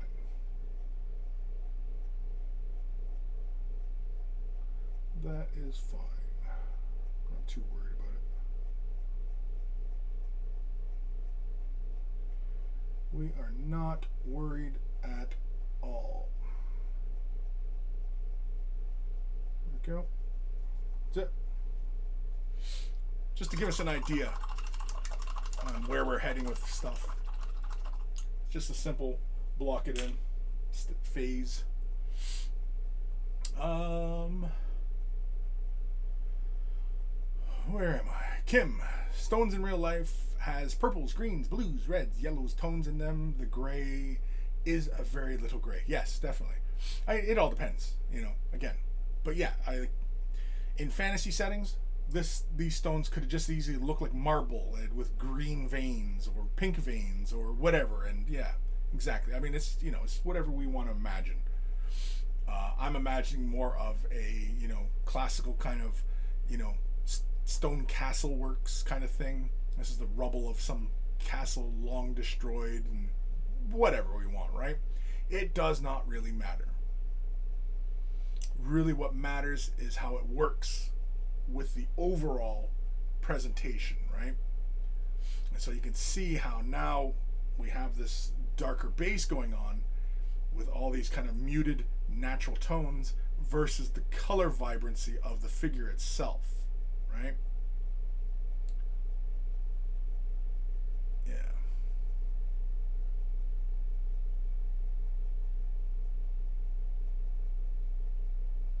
I'm liking it. I'm definitely liking it. What did we say we were going to do? Oh, right, some highlights. Let's use. You know what? I'm going to use a little bit of Administratum Gray. Use a little bit of Administratum Gray. I'm just going to do a little bit of thin highlights on the tree. I just want to capture just a little bit more texture on the tree. The tree, like, it looks really good. I'm happy with it. But I just want just a little bit more. Just definition, like on the ends of the tree, around some of the knots, stuff like that. And we'll probably deepen up some of the color on some of the holes in the area. Yeah. That's what we're going to do. So I'm just going to grab a little bit, throw it onto my palette. I am going to thin it down with a bit of medium. Just a drop.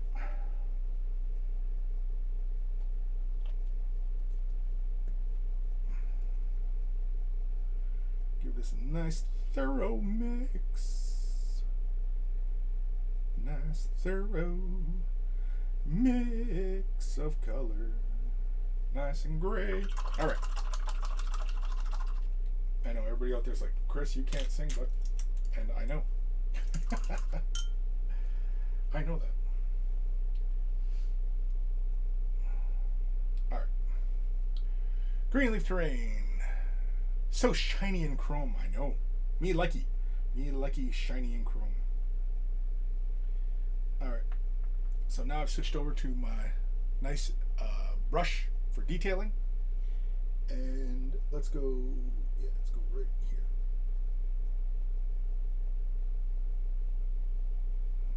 That's all we're looking for. Is just capture just some of these little high points. Really bring them forward.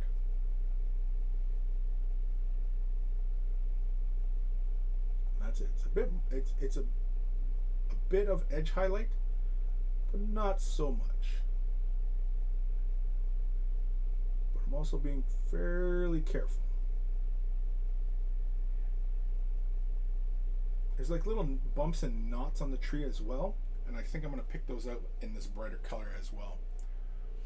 So you can see we kind of just hit this little area here, and you can already see like a little bit more definition now. And that's all we're doing.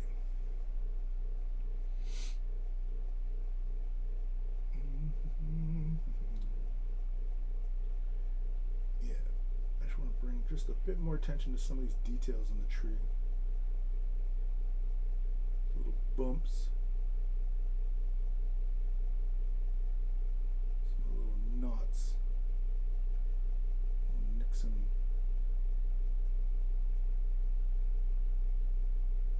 some of that stuff. That's really all I want to do.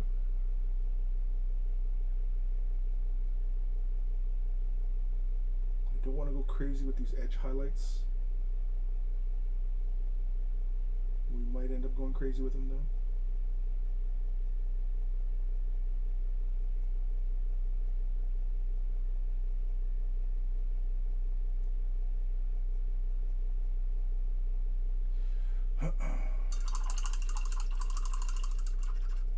Yeah.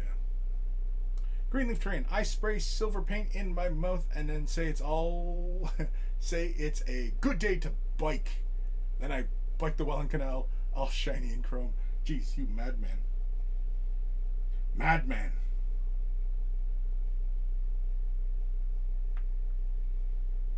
Gonna end up on a watch list.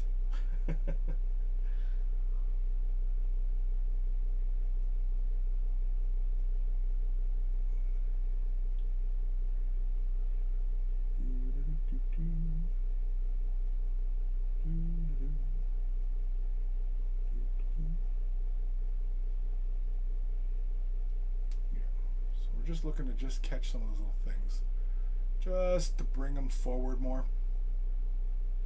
Just all those little doers.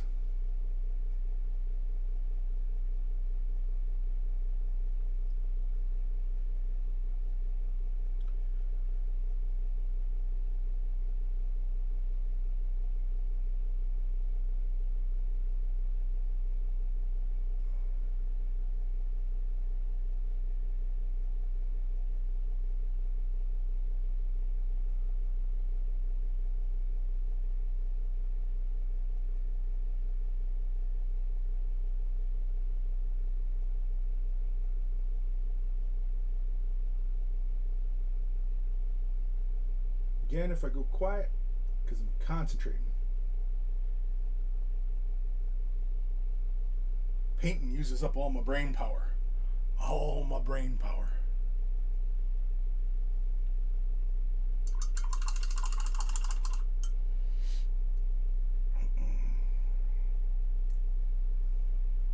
Yeah, definitely happier with just those little touches of highlights on stuff. Just to brighten it up just a bit, bring a bit more definition in, pick out some of those little bumps on the tree and, you know, just the little cracks and things like that. That's all this is for. Greenleaf Terrain Canal Bike is awesome. See loads of blue jays, cardinals, baby raccoons, 4 at once, small and giant bunnies. There is a groundhog that lived at the end of Merritt Island. And I saw a deer once. Wow. Very, very nice.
Again, with this edge highlight, all I'm looking to do is just bring out the texture.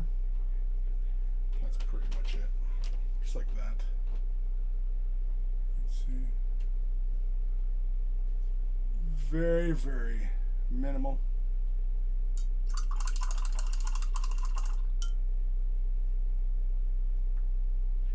Do the front side.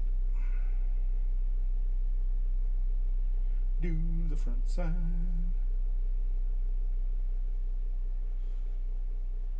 This knot.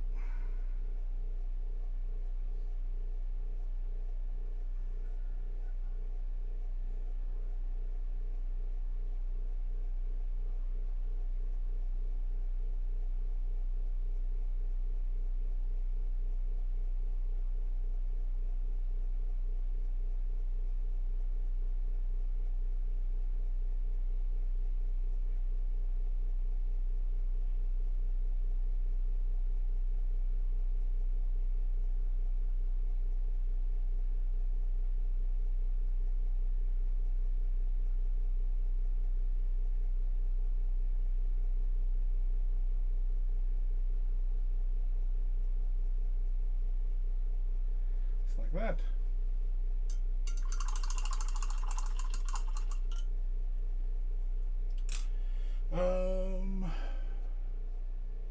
Greenleaf. Blue jays got brighter colors than your cloak you're painting. LOL. They're so beautiful. Cool. Alright. Was that it for the tree? I guess so. I'm happy with where the base is at for the moment. What time are we at here? Holy cramoles, it's 2 hours. We've hit the 2-hour mark. I think that's as far as we'll go for the moment. I may work a bit more off camera So don't be surprised if it doesn't look exactly the same as when we tune back in. I will be back on Friday at 1 p.m. Eastern Standard. But yeah. Because there's one little thing that's bugging me right now that I know I'm probably going to have to take care of. And it is right there. I don't know if you guys can see that very well. The purple is hitting up against the tree. When I masked it off, I didn't mask that off entirely. And so there's a little bit of purple on the tree there. And I definitely want to get rid of that before I, touch up that symbol on the cloak and all that, right? Oh yeah, I got to also shade the chrome on the back here. Oh, right. Oh, wait. Oh, yeah, and I got to take care of those comets on the hips. That's right. I got to take care of those, too. Jeez Louise. It's all sorts of work I got to get to. It's all sorts of stuff. But anyway, I want to thank you guys for tuning in today. I want to thank everybody who followed and subscribes and, everything like that. And, of course, if you're watching this on YouTube, I do these every Monday, Wednesday, Friday at 1 p.m. Eastern Standard Time, where I continue working on my projects. And yeah, I'm liking where we're going. Oh, you know what? Let's have a sneak peek at the wings. How she looks with the wings. Well, I'll just show with just one wing. Here we go. Actually, I haven't not worked on the wings yet, but ooh. Yeah, so if you've been following along, you already know what direction I'm going in for how I'm painting the wings. We're going to do the wings last, right? But yeah, the wings are shiny and chrome, right? You can kind of see. Yeah. Nice and shiny that is. Caw. Oh, you know what? Here, we'll end this video off on a humorous note, as opposed to when I normally end the show on a more serious note. Caw.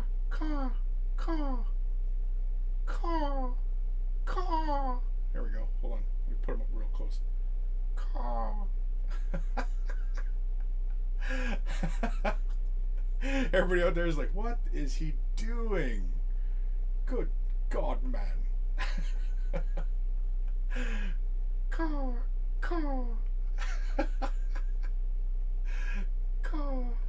It's too bad. I kind of want this model to move now. I want the wings to move. Oh man, we're cracking up. I know. We're cracking up. We've destroyed the entire image of the show being a very serious painting show where we're only talking about painting and getting our projects done, being very, very serious about stuff. We're not even doing that. So, yeah. So here's where she sits at the moment. Did we work on her at all? No, we didn't work on anything on her. We've got the tree and the cloak attached. We've put her onto the base. We've got the stonework pretty much where I think I want it for now. I just got to finish off these little stones as well as those little stones over here. What do you guys think of making the base really swampy? What do you guys think? You guys think that's a good idea or is it a crap idea? I don't know. I'm thinking pretty much. But yeah. Geo, swampy base, yes. Okay, well there we go. Well, since Geo said it, it's happening. That's where we're going. It's a swampy base with water effects. Yeah, swampy, maybe resin pour. A resin pour, I would have to dam off the base if I was to do a resin pour, and a resin pour is not necessary for what I want to achieve, because even if I have, like, say, water, just like, you know what I mean, like imagine there's a water source off this way and just a bit of the swamp is coming in over here, I don't really feel it necessary that I have to dam it off and use resin, because I can use other stuff to do the exact same thing. I don't need to use UV cure resin. I don't need to use regular urethane resin. We can use other materials to get the exact same look, even if we wanted to have the impression of depth of water or anything like that.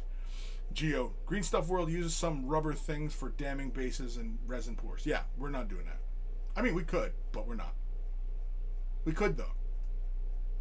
But we're not. I think even the water, I think is going to have a slight greeny brown cup quality. It'll be dark. It'll be dark, like a swamp. If you've ever been in a swamp, even though the water is shallow, you can't see the bottom. It is dark. Heretic Scott. But we could, but we're not. We could do these things, but we're not.